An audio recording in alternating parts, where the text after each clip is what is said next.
But Paul Clement's name has sort of been thereabouts over the past week or so.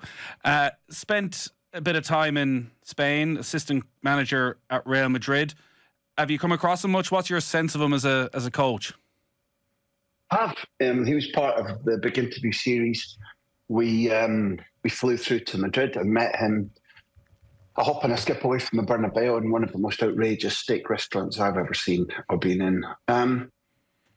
And then I was able to speak to him intermittently again about tweets that Real Madrid made subsequently. I spoke to him at greater length when he felt pretty hard done by during his time at Derby. The measure of the man is that he's hardworking, calm, intelligent, obviously through his own abilities, but also through a family background steeped in football. What you can say instantly, regardless of the fact that you, your viewers, your listeners, the FAI are thinking about what's he like as in soul control. He learned from the best in that Carlo Ancelotti did not need to keep tapping on the shoulder and saying, come with me, come to my job, come with me. And I think that even though it was a short-lived time at Paris Saint-Germain, as a combination, they were very successful there. At Real Madrid, remember that the brains trust was was Ancelotti and Paul and Zidane.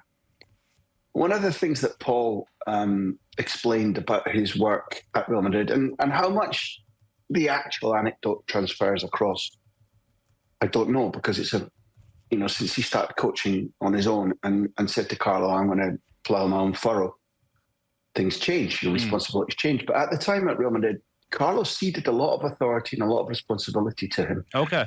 So there would be tactical sessions that Paul would take. There'd be tactical responsibilities that would pertain to Paul alone.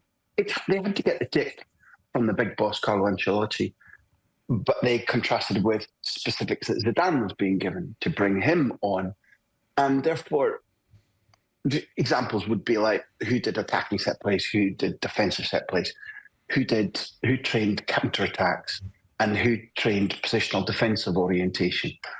Now, my impression of Paul was that he worked very hard linguistically.